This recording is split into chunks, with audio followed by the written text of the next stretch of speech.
l'éditeur Manmin Magazine. Aujourd'hui, le pasteur John Kim, pasteur de l'église Manmin de Delhi en Inde, le pasteur de l'église Manmin de Chinjumun ici en Corée, va délivrer le message intitulé « Maintenant, donne-moi cette contrée montagneuse ». Je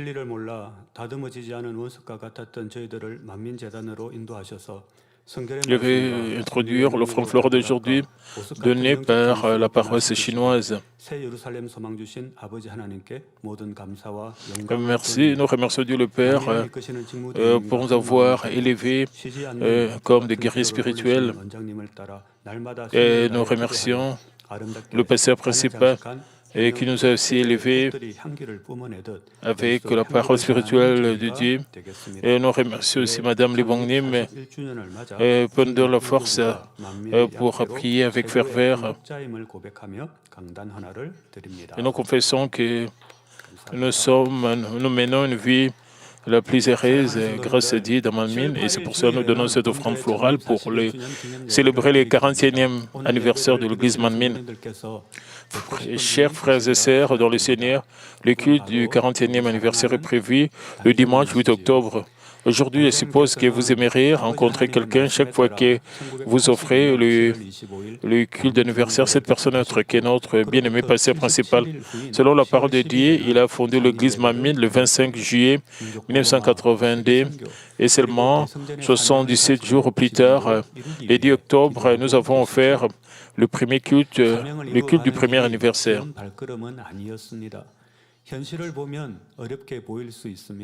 Le chemin vers l'accomplissement de sa mission n'a pas été pavé d'étapes faciles. En réalité, cela peut paraître assez difficile. Cependant, ces difficultés n'étaient que des événements du domaine de la chair. C'est pourquoi le pasteur principal a regardé au-delà des réalités de la chair et s'est concentré sur le monde spirituel avec une foi inébranlable. À travers cette perspective, il a envisagé les immenses bénédictions qui nous seraient accordées dans le futur à travers ces ministères, les considérant avec les yeux de la foi. Comme la déclaration dans Hébreux 3, 14, car nous sommes devenus participants de Christ pourvu que nous retenons fermement jusqu'à la fin l'assurance que nous avions au commencement.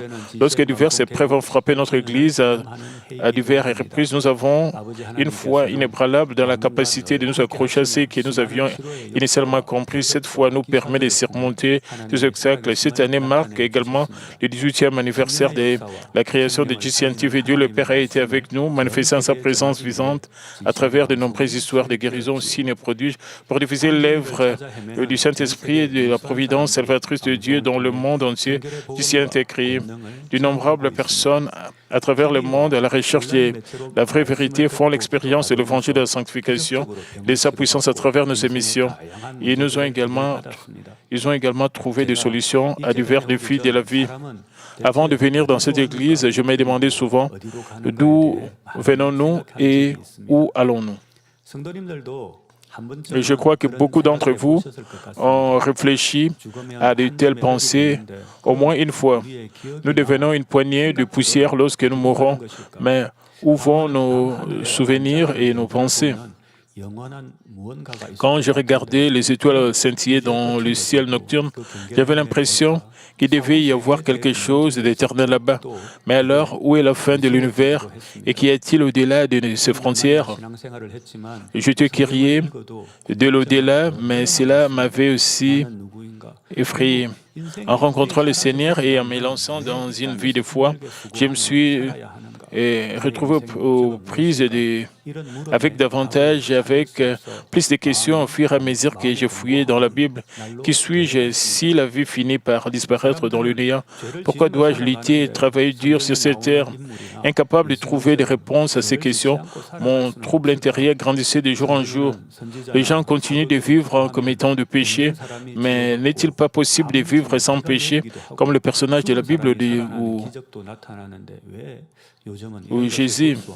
Et la Bible montre des miracles où les malades sont guéris par la prière. Pourquoi ne voyons-nous pas ces choses de nos jours? J'avais l'habitude de prier pour rencontrer un pasteur qui vit selon la parole de Dieu. Je pense que c'était l'hiver quand j'étais en première année de lycée. Plus tard, j'ai découvert l'église Manmin et pendant la retraite d'été de l'année suivante, j'ai entendu le sermon spirituel sur la chaire du pasteur principal. J'ai découvert qui je suis, d'où je viens, ce que je dois faire sur cette terre, où je dois aller. J'ai trouvé ici des réponses à tout ce qui m'intéressait. En écoutant ce sermon, mes problèmes de vie ont été résolus à mesure que je me transformais selon la parole de Dieu. Et j'ai ressenti l'amour du Seigneur et ma foi a grandi. Amos 8, 11 dit « Voici les jours viennent, dit le Seigneur, l'Éternel, où j'enverrai la famille dans le pays, non pas la disette du pain et la soif de l'eau, mais la faim et la soif d'entendre les paroles de l'Éternel. » Dans le monde d'aujourd'hui, rempli de ténèbres et de péchés, il n'est pas facile de trouver des messages qui traduisent avec précision la véritable volonté du Seigneur, surtout à notre époque du matérialisme endémique, il est devenu encore plus difficile de trouver des paroles spirituelles qui conduisent les gens à faire l'expérience de Dieu. C'est comme le prophète Amos l'avait prédit, l'ère moderne connaît une famine de la parole de Dieu, alors que celle de Manmin déborde. Il est devenu difficile de trouver la parole de Dieu véritablement garantie et renforcée par son autorité. Pourtant, quelle grande bénédiction de pouvoir entendre cette précieuse parole de vie. Comment cette parole nous a-t-elle été délivrée? Dans un état de désespoir où personne ne pouvait apporter la guérison, notre pasteur principal a trouvé le Dieu vivant qui guérit toutes les maladies. Il a cherché sans relâche à comprendre qui est Dieu et comment vivre selon sa volonté. Il a assisté aux réunions de réveil et lisait assidûment la Bible.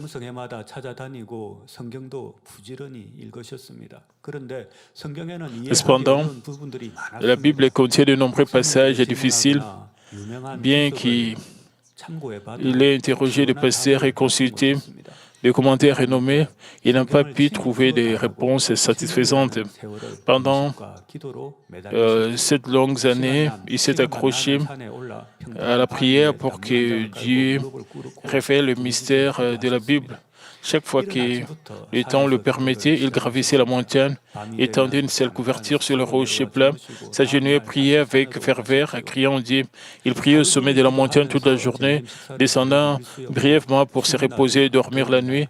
Il retournait à la montagne le lendemain et jeûnait pendant la journée, tout en priant, sautant.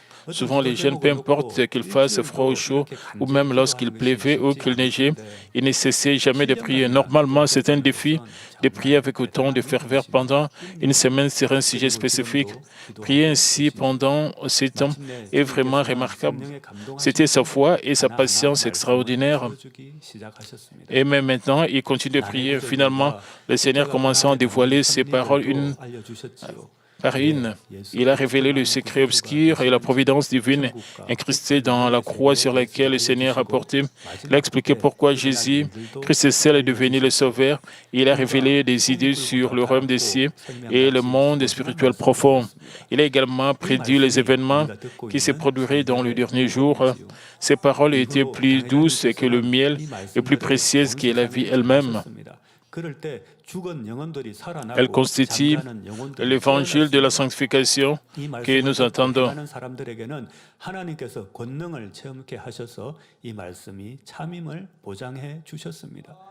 구원과 응답과 축복의 간증들이 전국 전 세계에서 끊임없이 들어오고 있지요.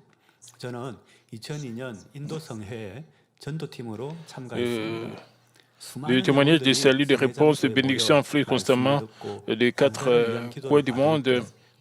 Donc, depuis, notre pasteur a proclamé ces paroles au monde entier. À cette époque, les âmes mortes reprenaient vie et les âmes endormies se réveillent. À ceux qui entendent et obéissent à ces paroles, Dieu a assuré sa présence par sa puissance et confirma la véracité de ces paroles.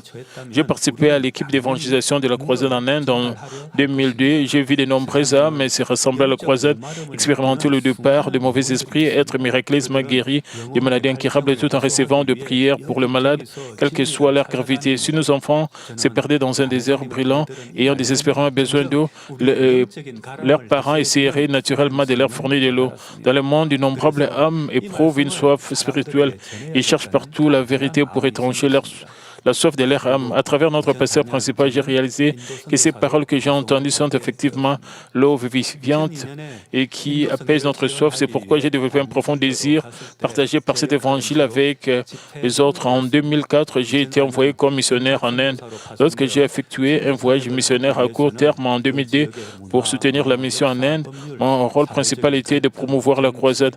En 2004, lorsque j'ai été envoyé comme missionnaire installé, j'ai dû profondément comprendre et m'adapter à différents facteurs de la région tels que la culture, la langue, l'histoire, les lois, les conflits sociaux, la politique, l'économie, la sécurité. Alors que l'objectif principal des missions à court terme est de propager l'évangile et d'aider les âmes à vivre l'expérience spirituelle, les missions établies impliquent non seulement de partager l'évangile, mais aussi de soutenir la croissance de leur foi. Ce n'est pas aussi simple que d'entendre quelques sermons et une expérience spirituelle instantanée. Il est donc essentiel de les soutenir dans leur culte et leur prière continue. En approfondissant l'histoire missionnaire de l'Inde pour améliorer l'efficacité du travail missionnaire, deux personnalités éminentes se sont démarquées. Le premier était Thomas, disciple du Seigneur. Il a prêché l'Évangile dans les régions du sud de l'Inde et a finalement été martyrisé et transpercé par la lance d'un local. Le deuxième personnage est William Carey, un missionnaire qui a apporté une contribution significative à la mission en Inde. Le missionnaire britannique William Carey a mené une œuvre missionnaire en Inde pendant près de 40 ans, de 1793 à 1834. Parmi ses réalisations, on distingue la traduction de la Bible entière et des parties de celle-ci dans diverses langues, dont le chinois, le birman et le malais.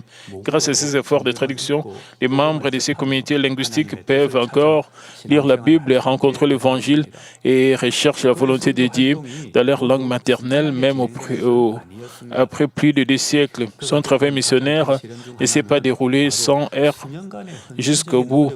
L'un des revers majeurs auxquels il a été confronté a été la perte de l'intégralité du manuscrit de la Bible traduite sur laquelle il avait travaillé minutieusement pendant plusieurs années à cause d'un incendie dévastateur.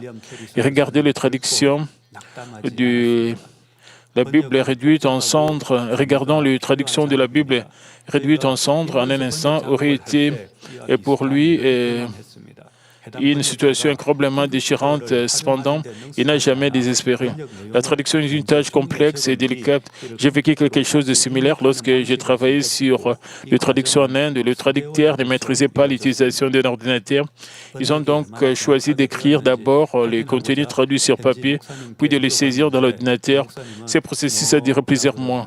Pour garantir l'exactitude de la traduction, nous avons demandé la confirmation au pasteur local. Il a répondu pas de problème. Donc, au début, j'ai compris, et c'est là comme il n'y a pas de problème. Après avoir terminé la dactylographie et nous être rendus à l'imprimerie, nous avons constaté qu'il y avait de nombreuses erreurs dans la traduction, rendant impossible la poursuite de l'impression. Lorsque j'ai interrogé à nouveau le pasteur local, il m'a expliqué que dire pas de problème signifie il y a des problèmes, mais ce n'est pas une crise immédiate, donc ce n'est pas un problème important.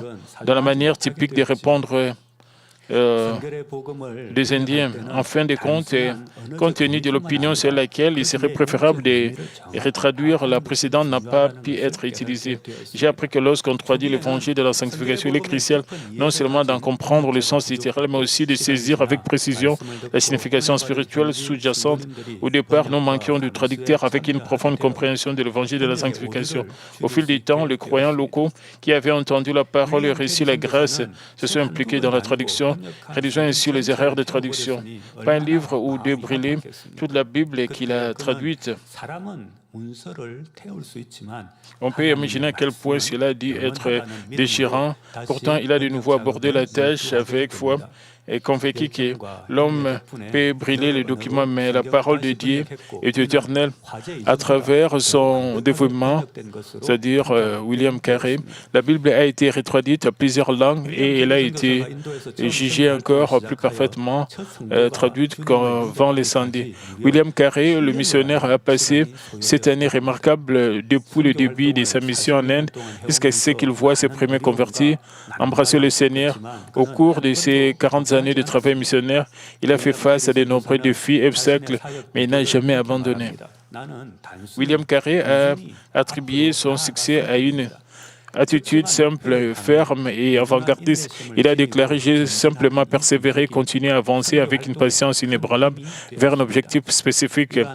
Grâce à ces développements et à cette passion inébranlable dans ses efforts missionnaires, William Carey a gagné le titre de père de mission moderne. J'ai appliqué la méthode du missionnaire William Carey et modernisé mon ministère à Delhi pour un rayonnement contemporain. Il y a 200 ans, William Carey, un missionnaire, traduisit et imprimant la Bible dans diverses langues pour propager l'Évangile, et ces traductions sont encore lues aujourd'hui. Cependant, à l'ère numérique actuelle, le ministère de Delhi utilise les ordinateurs et Internet pour partager le message du salut et de la puissance divine dans plusieurs langues et à une échelle beaucoup plus large. En bref, les missions basées sur Internet nous permettent de diffuser l'Évangile à un public mondial.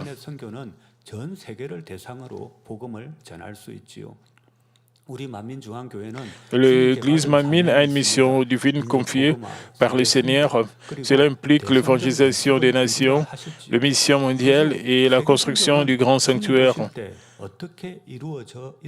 Et concernant les missions mondiales, il existe de nombreuses prophéties dans la Bible sur la manière dont elles devraient être accomplies. Habakkuk 2,14 dit « Car la terre sera remplie de la connaissance et la gloire de l'Éternel, comme le fond de la mer par les eaux qui le couvrent. La gloire et la puissance de Dieu seront proclamées, ébranlant le ciel, la terre, le mer et les terres, selon la volonté de notre Père Dieu, qui désire que tous les hommes soient sauvés. D'innombrables individus se repentiront et confesseront Jésus-Christ comme leur Seigneur, et devenant ainsi enfants de Dieu. » Et concernant la préparation des enfants du Seigneur, quand le Seigneur viendra, dans Apocalypse 22, 14, il est écrit: « Heureux ceux qui lavent leurs robes, afin d'avoir droit à l'arbre de vie et d'entrer par les portes dans la ville. » De plus, dans 1 Thessaloniciens 5, 23, il est dit que le Dieu de paix vous sanctifie lui-même tout entier et que tout votre être, l'esprit, l'âme et le corps soient conservés irrépréhensibles lors de l'avènement de notre Seigneur Jésus-Christ. Et ce sont les choses qui devraient être accomplies avant le dernier jour où le Seigneur viendra. En tant qu'enfants du Seigneur, nous devons être transformés en une nouvelle création à travers la parole. Il est crucial d'entendre l'évangile de la sanctification et de purifier le cœur pour devenir des saints enfants ressemblant au Seigneur. Même si quelqu'un a reçu le Saint-Esprit et accepté le Seigneur sans commencer la circoncision du cœur, cette personne n'est pas différente des vierges folles et qui n'avaient pas préparé l'huile. Comme 1 Timothée 4, 5 dit, « Parce que tout est sanctifié par la parole de Dieu et par la prière. Pour vivre une vie sainte, nous avons besoin de la parole de Dieu. Plus précisément, nous avons besoin de l'évangile de la sanctification garanti par la puissance de Dieu.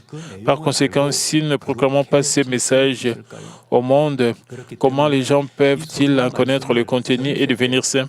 C'est pourquoi diffuser ces messages précieux dans différentes langues du monde entier est sans aucun doute l'une de nos missions spirituelles. Nous avons établi le centre missionnaire Manmin de Delhi pour diffuser l'évangile de la sanctification dans diverses langues de l'Inde et étendre les activités missionnaires. Le centre missionnaire Manmin de Delhi et l'église Manmin de Delhi exercent tous les deux de ministères cruciaux, mais ils se concentrent sur des domaines différents. L'église Manmin de Delhi se concentre principalement sur les zones entourant Delhi, dans le but d'aider les croyants à développer leur foi. Ils se rassemblent pour le culte, en mettant l'accent sur le fellowship et la croissance mutuelle entre les membres. De notre côté, le centre missionnaire Manmin de Delhi mène de vastes activités missionnaires et ils ont diffusé l'Évangile dans le monde entier à travers diverses émissions et publications telles que GCN TV, WCDN, Rimbooks, MIS, Manmin News. Ce travail missionnaire s'étend au-delà de la région de Delhi et atteint de personnes partout dans le monde. Lorsque j'ai commencé mon travail missionnaire en Inde, Il n'y avait aucun ouvrier dans le barrage. Il a fallu de la patience et du temps d'attente pour trouver des ouvriers et pour qu'ils grandissent. J'ai visité diverses régions de l'Inde, enseignant la parole de Dieu et envoyant des brochures. J'ai rassemblé des jeunes chrétiens qui voulaient apprendre l'évangile de la sanctification et ils résidaient dans ma maison. Comme il n'y avait pas de dortoir, nous cuisinions et mangeons ensemble. Prions et dormons et prions et enseignons l'évangile de la sanctification chez moi.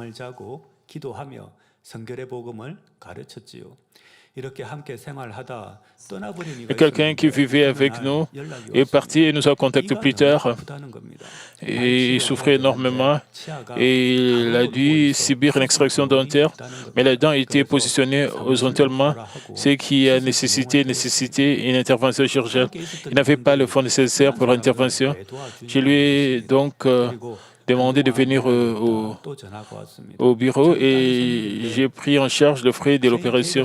Certains ouvriers s'est demandé pourquoi j'avais aidé celui qui nous avait quittés. Au bout d'un moment, il n'y avait eu aucun contact, puis j'ai reçu un appel.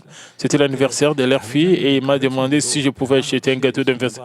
Je l'ai invité au bureau, j'ai acheté les gâteaux et j'ai également fourni des fonds supplémentaires pour un cadeau d'anniversaire.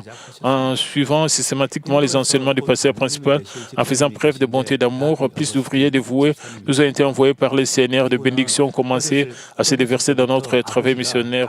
Il y a un ministre en Inde qui deviendra bientôt un ancien et son nom est le diacre Ravi Augustine. Il a grandi dans une église parce que son père était pasteur dans l'église méthodiste. Cependant, il manquait d'expérience spirituelle et de compréhension de la parole spirituelle. C'est pourquoi il était engagé dans une vie de foi bien informée. Il a assisté à une réunion de pasteurs locaux en Inde où on a enseigné le péché, en particulier le péché du cœur, et on a parlé de la Nouvelle Jérusalem. Il a été profondément ému par ces paroles et a commencé à assister à ces réunions en Inde. Plus tard, il a lu un livre écrit par le pasteur principal et a découvert ce qu'il avait appris était remarquablement similaire à ce que mon pasteur avait partagé. Après avoir approfondi ses recherches, il s'est rendu compte que les enseignements de notre pasteur principal étaient l'original, puis il s'est enrichi à l'église Mohammed d'Inde. Par suite, le père du diacre Ravi souffrait de douleurs intenses dues à une maladie et malgré les prières de nombreux pasteurs, il n'y avait aucune amélioration.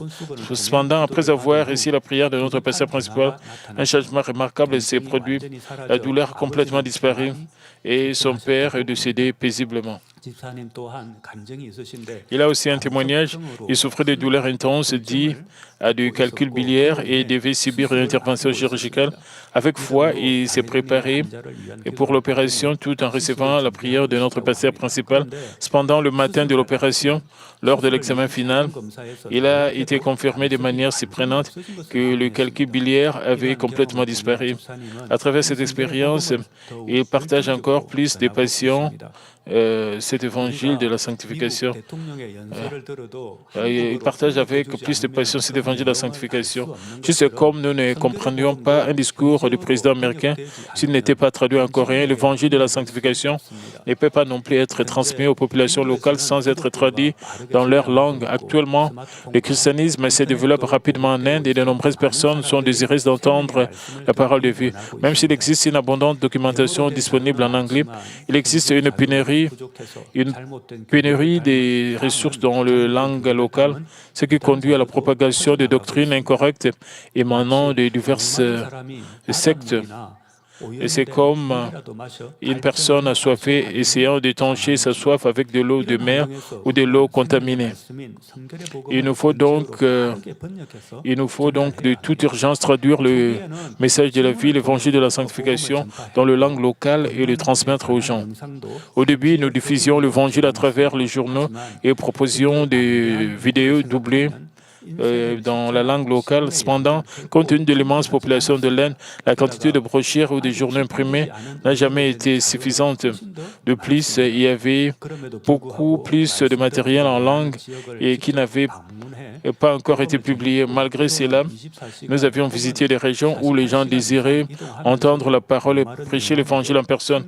Parfois, nous voyageons pendant 24 ou 48 heures pour apporter l'eau de vie aux âmes assoiffées. Cependant, malgré des années d'efforts, en raison du vaste territoire de l'Inde et de sa population massive, il reste encore de nombreuses zones que nous n'avons pas pu atteindre. La radiodiffusion est l'outil le plus efficace pour diffuser continuellement la parole dans diverses régions simultanément. Les émissions de télévision présentent l'inconvénient de pouvoir être visionnées que dans la portée des signaux du câble ou de la diffusion où leur coût est diffusé. Pour surmonter ces problèmes, nous avons commencé à exercer notre ministère via YouTube. C'est comme construire un pipeline pour fournir de l'eau vitale, l'eau de vie. Désormais, les gens peuvent boire la parole de vie, l'évangile de la sanctification à travers ce pipelines à tout moment et en tous lieux, à condition qu'ils disposent d'un téléphone portable. Cela permet à plus de personnes d'écouter et d'accepter librement l'évangile. Depuis l'avènement de COVID-19, beaucoup de choses ont changé. La méthode missionnaire la plus efficace adoptée à l'ère actuelle est l'évangélisation en ligne sans face-à-face. L'évangélisation en ligne nous permet de former des interprètes locaux pour prêcher l'Évangile, offrir des cultes d'adoration et fournir une orientation spirituelle continue aux croyants. L'avantage majeur est de transcender l'espace, permettant aux gens de n'importe où dans le monde d'entendre la parole de Dieu dans leur langue maternelle. Actuellement, nous exploitons des chaînes YouTube en 10 langues dont l'hindi, le tamoul, le népalais, le bengali, l'ourdou, le birman, l'odia, le Bhojpuri, les marathi et les gujarati. Juste imaginez combien d'âmes sont connectées à notre église via ces chaînes, nos pipelines sur YouTube.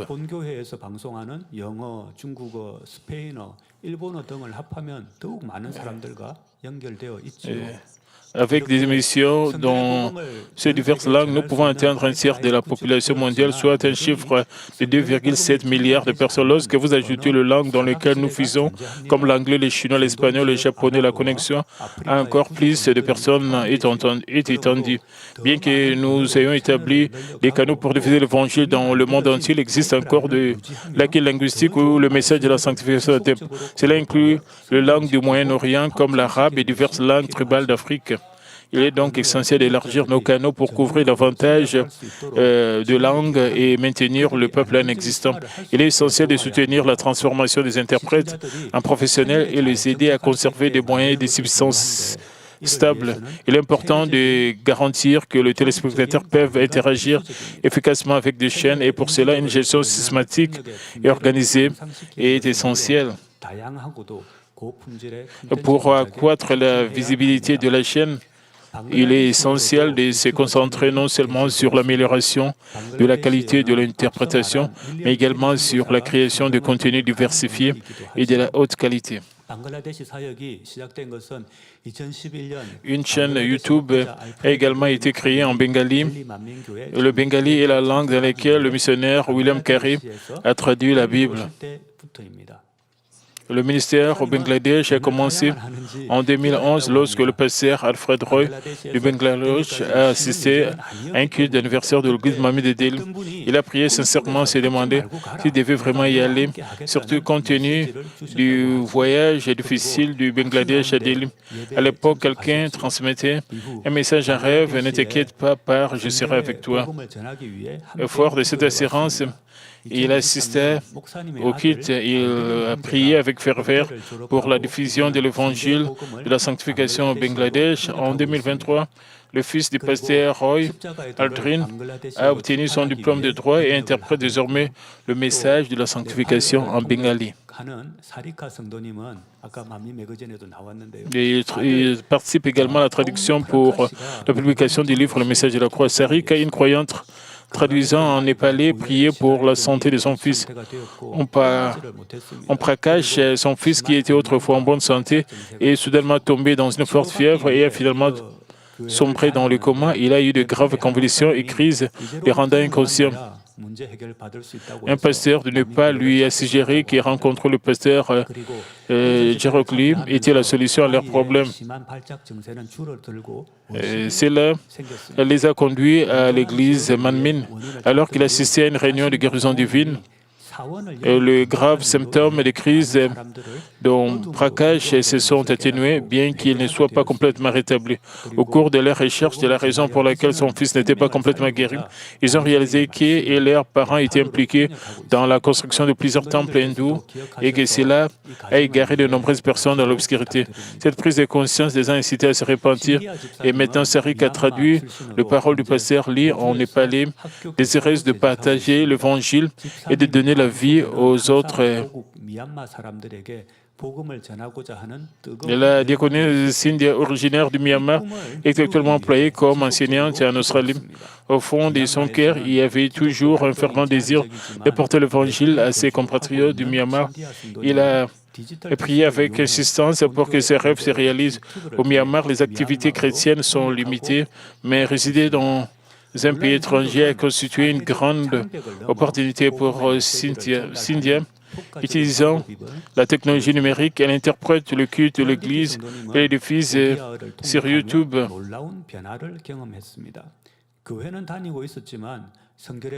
Et cette méthode a été moins efficace pour surmonter les barrières sociales et transmettre le passage de l'Inde. Pranditi a connu une transformation remarquable en interprétant en langue odia, bien qu'il fréquente l'Église, il n'avait pas fait l'expérience de l'évangile de la sanctification du ministère miraculeux. Comme il a interprété en voyant les spectateurs entendre la parole, se repentir, recevoir la prière, être guéri, il s'est également retrouvé transformé. Il a commencé à écouter le message de la sanctification avec les gens autour de lui. Récemment, j'ai reçu une demande pour créer une église de maison. Et nous lui avons fourni l'équipement nécessaire, ce qui a permis la création d'une nouvelle église de maison à Odisha où la parole est prêchée dans la langue odia. Le pipeline qui transcende les barrières géographiques a permis à l'évangile de la sanctification d'atteindre tous les coins du monde. Les témoignages affluent du Qatar, de la Malaisie, du Népal et du Pakistan. Au Pakistan, un couple marié et depuis 10 ans sans enfant a témoigné avoir été enceinte après avoir entendu la parole de Dieu. De plus, des saints sont apparus au Royaume-Uni avec des églises de maisons établies à Londres, Exeter et Kent. Frère Javir, dans Kent, écouter la parole sur du scientifique depuis plusieurs années et souhaite devenir membre de Mamie et prie pour qu'il interprète cet évangile dans sa langue maternelle, le Punjabi. La chaîne YouTube fonctionne comme un canal qui transcende les limitations spatiales et linguistiques, délivrant continuellement l'évangile de la sanctification aux individus. Alors que se passe-t-il pour les saints qui ont rencontré l'Évangile à travers ces pipelines? Et pendant les jours où je voyageais à travers l'Inde, organisant des événements comme les réunions avec les mouchoirs, une question persistante dans mon cœur était comment puis-je continuer à nourrir ceux qui ont reçu la grâce? Et la même question s'est posée aux téléspectateurs et aux saints touchés par l'Évangile à travers YouTube. Dans le mystère en ligne, l'aspect le plus crucial est l'interaction et le soutien continu. C'est pourquoi nous exploitons un centre d'appel ouvert 24 sur 24 pour fournir 24 heures sur 24 pour fournir un soutien aussi proche que possible, tout comme les dirigeants d'église visitent et soignent leurs membres. Notre objectif est de les aider à développer spirituellement leur foi en engageant un dialogue continu avec eux. De plus, nous prévoyons d'élargir la gamme des langues prises en charge par le centre d'appel. Notre centre d'appel fonctionne 24 sur 24 et 7 jours sur 7 et recevant et répondant aux divers besoins des téléspectateurs via des appels téléphoniques et WhatsApp. À travers des conseils, nous envoyons des enseignements vidéo pertinents, proposant des prières et des conseils et recueillons également les témoignages des saints. Des séances, des conseils personnels avec le pasteur en chef sont menés via des appels vidéo si nécessaire. Par conséquent, les ouvriers du centre d'appel travaillent avec un sens de mission, sachant que chaque appel téléphonique qu'ils reçoivent sauf potentiellement une âme dans les régions respectives. Ce faisant, ils assument naturellement les rôles de leader dans leur domaine.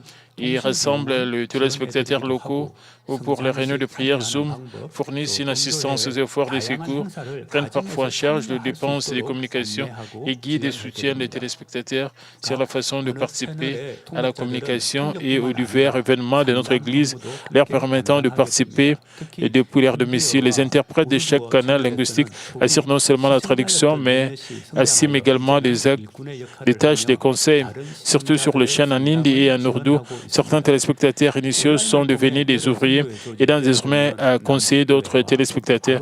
À travers des plateformes en ligne, diverses organisations missionnaires ont été créées telles que le Fellowship des hommes et le Fellowship des jeunes qui mènent des activités basées sur les régions et les districts. De plus, un programme MAS est organisé pour faciliter la croissance spirituelle des téléspectateurs. Lorsque le téléspectateur commence à initier des églises, des maisons, des séminaires spéciaux sont organisés pour fournir une formation continue et des conseils spirituels aux dirigeants de ces églises, des maisons. Et ces sessions ont été menées via des réunions Zoom. Nous organisons des réunions de prière en ligne tôt le matin à 6h30, heure normale de l'Inde. Je participe à la réunion de prière depuis la Corée, aux côtés de participants venus d'Inde, d'Australie, du Népal, du Pakistan, du Royaume-Uni et du Bangladesh. Nous organisons des réunions Zoom distinctes pour chaque groupe linguistique où nous organisons des kits d'adoration en ligne. En particulier pour le téléspectateur ayant besoin de conseils spéciaux. Après la réunion de prière du petit matin, nos interprètes et moi-même fournissons des conseils spirituels et des prières par appel vidéo. En effet, l'expansion du royaume de Dieu chaque jour est possible grâce à la puissance de Dieu et à la parole de Dieu.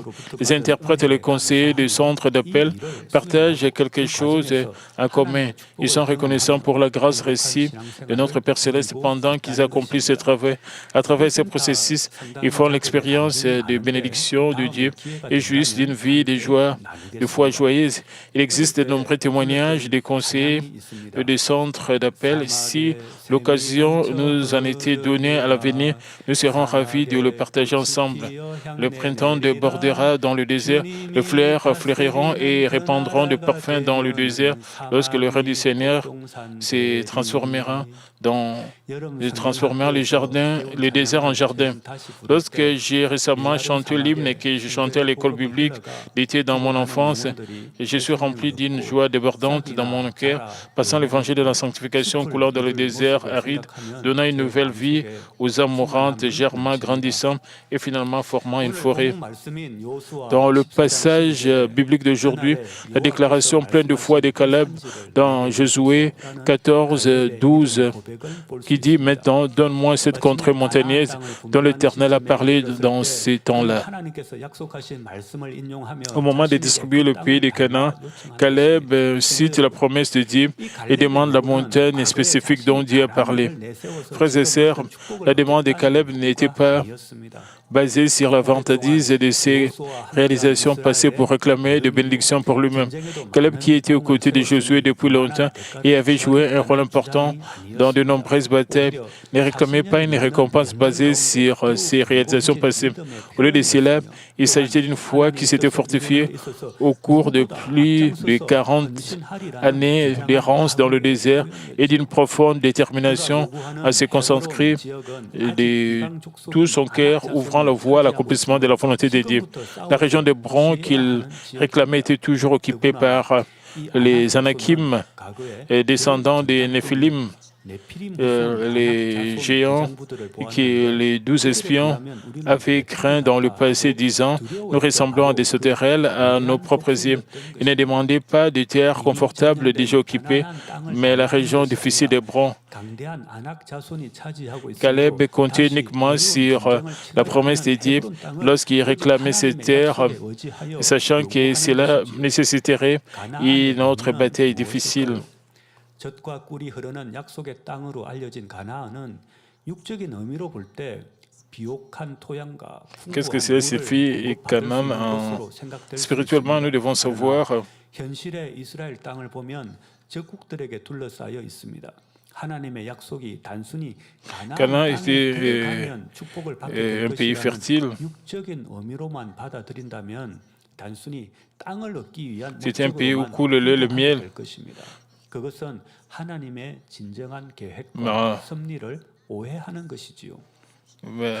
Israël était entouré des pays ennemis. C'était peut-être. Et la promesse de Dieu, si nous vivons sur la parole de Dieu, il va nous bénir dans le pays des Canaan.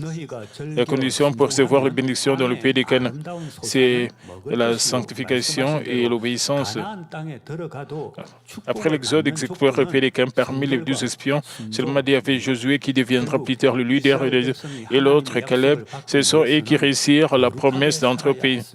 Donc, que symbolise Canaan? Canaan, connu comme la terre promise où coule le lait et le miel, peut être considéré au sens littéral comme un endroit avec un sol fertile et une réserve d'eau abondante. Cependant, si l'on considère la réalité de la terre d'Israël, elle est entourée d'ennemis et en plus de cela, il n'était pas facile de la considérer comme une terre extrêmement fertile. Si l'on interprète la promesse de Dieu simplement comme une entrée en Canaan pour recevoir des bénédictions dans un sens littéral et matérialiste, on pourrait agir dans le seul but d'acquérir le pays. Ce serait une mauvaise compréhension du véritable plan et de la véritable providence de Dieu.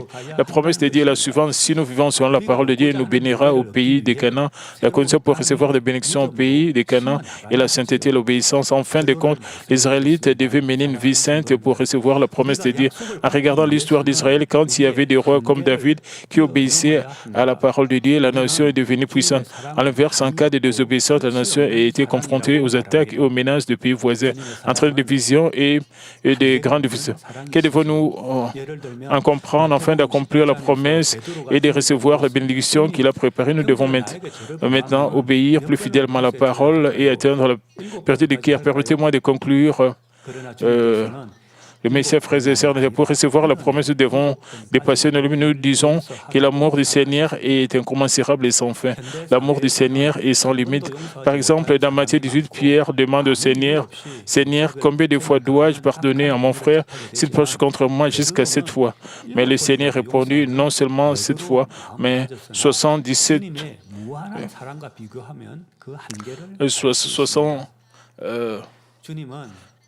17 fois. Fois 7 fois.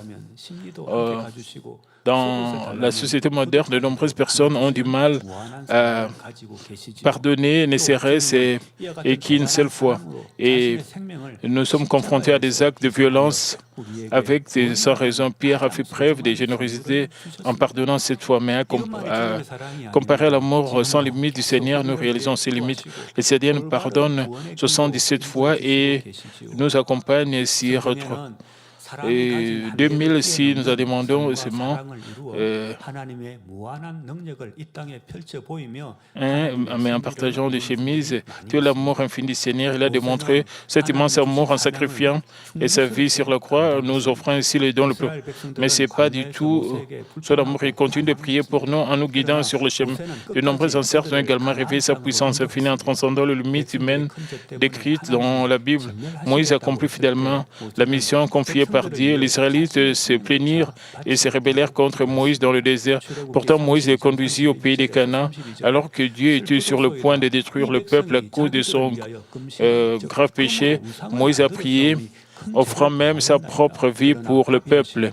Exode 32, 31, 32 dit: Moïse retourna vers l'Éternel, dit: ah, ce peuple a commis un grand péché. Ils se sont fait un Dieu d'or. Pardonne maintenant leurs péchés, sinon efface-moi de ton livre que tu as écrit. Moïse supplie de pardonner le péché de son péché, offrant sa propre vie comme garantie. Le livre que tu as écrit fait référence au livre de vie. Moïse a démontré un amour sans limite en consacrant ainsi son cœur, sa volonté et même sa vie. Un autre exemple que nous pouvons considérer est celui de l'apôtre Paul. De l'instant où il a rencontré le Seigneur, il a aimé Jésus sans faille jusqu'à la fin de sa vie. Il a aimé le Seigneur jusqu'à la fin de sa vie sans faille. En tant qu'apôtre des gentils, Paul s'est lancé dans un voyage difficile. Il a fait face à l'opposition, à la persécution des Juifs, a risqué sa vie, a été battu, emprisonné, a connu de naufrages et a enduré la faim, le froid, la chaleur, entre autres épreuves. Cependant, il n'a jamais perdu son cœur d'amour pour l'Église et les croyants. Paul n'avait aucun regret quant à son choix et malgré les difficultés, son amour et son souci des âmes ont toujours prévalu.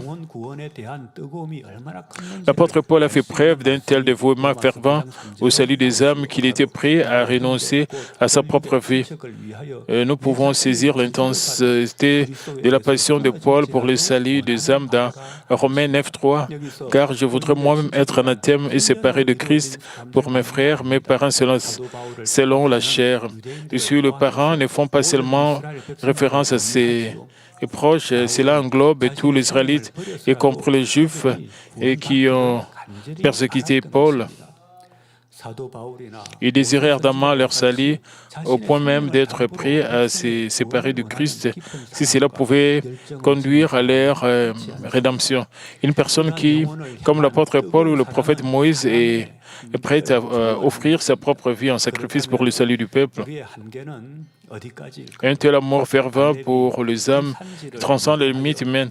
Alors où se situent nos limites, juste comme Caleb a demandé et a réussi cette montagne, nous devons dépasser nos limites pour obtenir notre part de foi et de bénédiction. Combien de temps pouvons-nous endurer maintenir notre foi inébranlable face aux épreuves? Dans quelle mesure pouvons-nous pardonner à ceux qui font le mal? Et dans quelle mesure pouvons-nous continuer à agir avec bonté? Combien de temps pouvons-nous maintenir l'amour sans sentiment inconfortable envers les autres? Ces questions mesurent nos limites et nous devons faire des efforts pour le dépasser. 우리 자신의 한계를 깨달아 그것을 초월하는 노력이 요구됩니다. 아버지 하나님께서는 우리에게 축복을 주시고 또 Nous devons trouver la solution. 잘할 수 있도록 도와주시기를 원하시지요. Dieu le Père veut que nous soyons bénis et nous aide à remplir nos missions. Pour y parvenir, vos voies spirituelles doivent être prêts à recevoir des bénédictions en transcendant les limites spirituelles.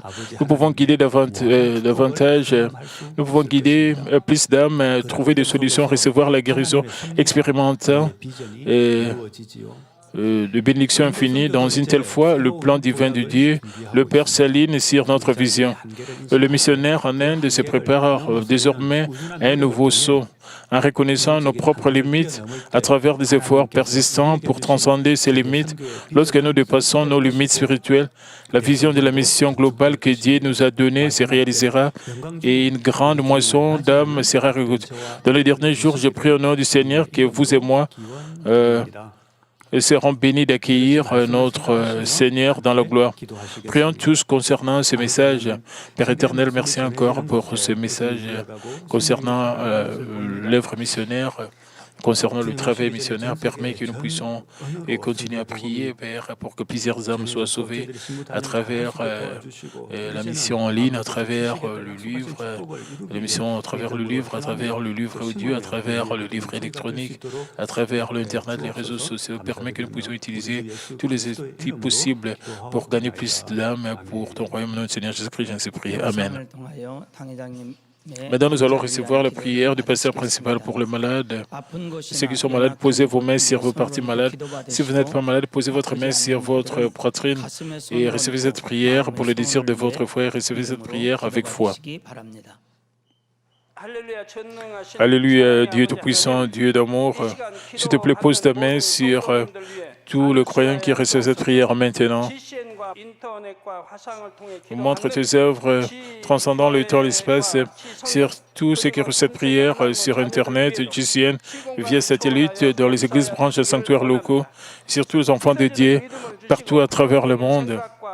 Donne-leur la foi de croire du fond de leur cœur, chasse tout ce qui est pensée négative et doute, et chasse tout ce qui était ses preuves. Depuis jusqu'à la terre, les parties internes, les jointures, le tissu, les cellules, les tissus, et quel que soit le parti malade, consume-les avec le feu du Saint-Esprit et avec la lumière originelle.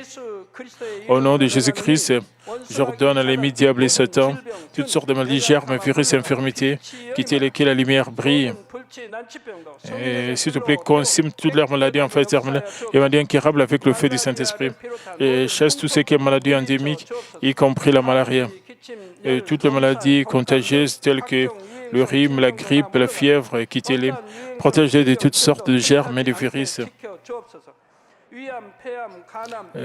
Guéris-les de tout ce qui est cancer d'estomac, de poumons, des seins, d'intestin, sida, leucémie, apoplexie cérébrale, hypertension, hypotension, diabète, problèmes de thyroïde, de cœur, de poumons, maladies des femmes et toutes sortes d'inflammations. Quittez-les.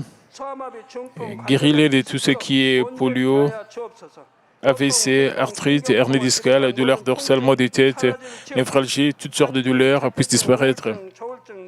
Épilepsie, autisme, dépression, névrose, autres maladies mentales, quittez-les. Toutes sortes de paralysies, soient guéries, que les paralytiques se lèvent et marchent, que leurs yeux puissent bien voir, que les oreilles puissent bien entendre, que les aveugles voient, que les muets parlent, que les sourds entendent. Et guéris-les de tout ce qui est effet secondaire, de toutes sortes d'accidents, et guéris leurs os fracturés. Restaure tout ce qui est brûlé et permet que la sensation de chaleur puisse disparaître. Père, et permet qu'il n'y ait pas de cicatrices qui restent. Soyez purifiés de toute dépendance à la drogue, à l'empoisonnement, aux mauvaises substances, et que le tissu mort et les cellules mortes soient régénérées et ramène les morts à la vie. Donne à tes enfants la bénédiction de la conception et recevez la bénédiction de la conception. Au nom de Jésus-Christ, j'ordonne à l'ennemi diable et Satan, les principautés de la puissance de l'air, les mauvaises forces dans le lieu céleste et leurs serviteurs, quittez-les. Quittez-les, esprit impur, esprit trompeur, esprit de séparation et toute force des ténèbres. Et tout ce qui est chaîne de méchanceté soit brisé, ténèbres, quittez-les, que la lumière brille. Et Père, Dieu donne-leur la force de se crier dans la prière et la puissance de rejeter le péché pour devenir sanctifiés. Quand leurs hommes prospèrent, permet que tout marche bien et que leur famille soit évangélisée. Protège-les de toutes sortes d'accidents et de désastres tout au long de cette semaine et bénis-les pour qu'ils puissent mener une vie prospère sans aucun problème. Avec le fer don du Saint-Esprit, l'armée céleste et les anges, avec tes yeux enflammés, protège-les et tes enfants. Et tous leurs travail, donne aux étudiants la sagesse et l'intelligence, donne-leur l'enthousiasme pour les faire de bien étudier. Et s'il ne permet pas qu'ils puissent perdre leur cœur dans les choses mondaines, permet qu'ils puissent t'aimer avec plus de ferveur. Que tes enfants mangent ou boivent, ou dans tout ce qu'ils feront, permet qu'ils puissent le faire pour te glorifier, Père Dieu.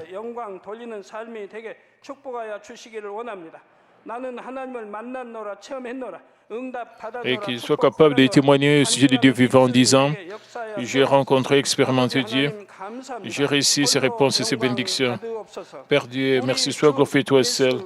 Au nom de notre Seigneur Jésus-Christ, j'ai ainsi prié. Amen.